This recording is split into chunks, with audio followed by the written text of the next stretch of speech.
Pelfrey to a 2-year deal worth $16 million. Now, being a big Tigers fan, not trying to bring any hometown bias here on Baseball Central, I'll leave that for my other videos I like to do. This move, to me, with the depth of starting pitching that was out on the free agent market, John Lackey, Doug Fister, Kyle Loesch, Jeff Samardzija, Mike Leake, hell, even Cliff Lee. What did the Tigers do? They go out and sign a fifth starter that averaged the least amount of innings by any starter that pitched 30 games last year. He pitched in 30 games and had 164 and 2/3 innings pitched. Wasn't going deep into games whatsoever at all last year. Hasn't had a season with an ERA under 4 since 2012.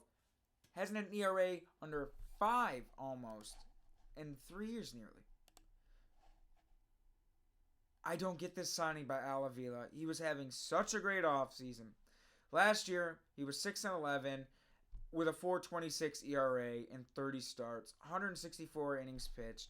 He had a whip of 1.4. He only he's a ground ball machine guy. That's what he is known for. But you look at his 2014 year, only made 5 starts, ERA of almost 8. You look at his 2013 year, ERA of 5.19.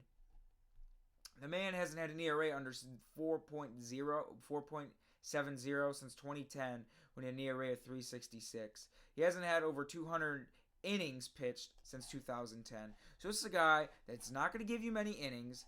He hasn't been very consistent, and he's just I don't get the move with the depth of starting pitching that is out there right now.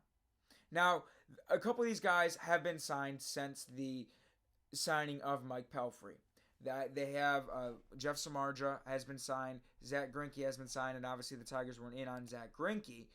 John Lackey's been signed, but with so many other guys still available on the free agent market, I just don't get Doug Fister being one of them. I just don't get going out. If you're going to round out the back end of rotation, now here's one thing I want to make clear. I know he's a fifth starter, and if a fifth starter can give you an ERA of what Mike Pelfrey had last year, like 4.26 over 30 starts, that's fine.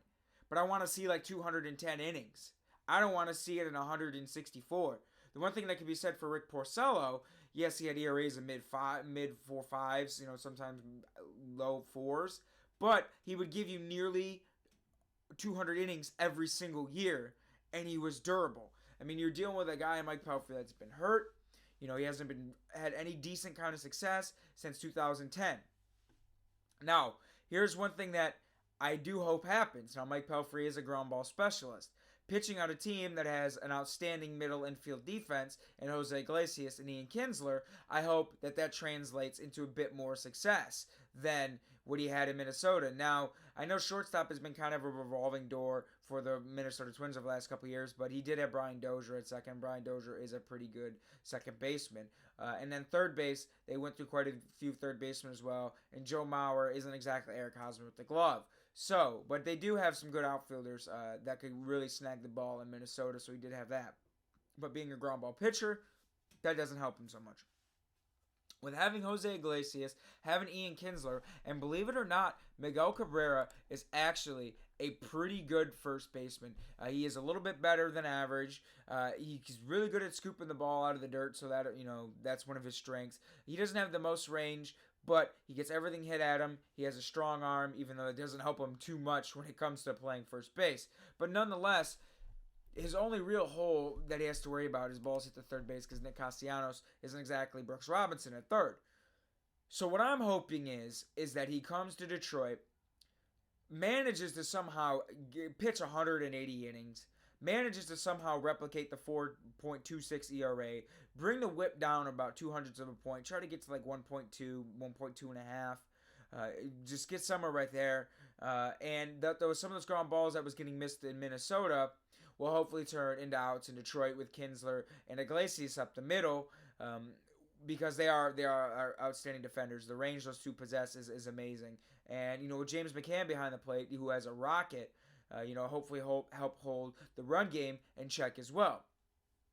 But I just don't get how Al Avila can go out and sign Jordan Zimmerman, go out and trade for K-Rod, go out and trade for Cameron Maybin. He made a bunch of outstanding moves.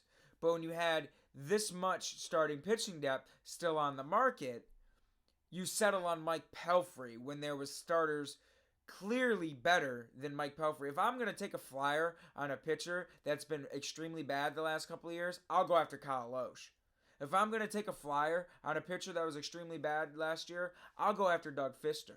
If I'm going to take a flyer on a pitcher, I'll go after Cliff Lee. I know he's old, but he has a better track record than Mike Pelfrey.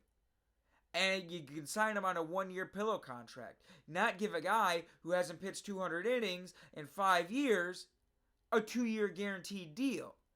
That is the biggest thing I don't understand, is how you give a guy that's been as bad as he has 2 years. Because it is going to make the deal a little bit harder to move and a little bit harder to eat if he does start to stink up the joint. So it's a bit puzzling choice of a way to go to round out the back end of the rotation. Now, Avila did make it clear that, as he said, he wasn't going to be shopping in the same aisle as Jordan Zimmerman, meaning for price-wise. So, understandably, Jeff Samardzija, 5 at 90, was out of the range. But John Lackey got 2 years. I think he got 33 or 36 million. Now, mind you, that's a substantial amount of money. It's close to $20 million a year.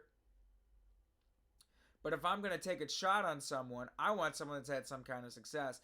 And as shaky as the back end of the rotation's been the last couple of years, it would have been nice to see just a better name back there instead of Mike Pelfrey. Someone that is going to give you some innings.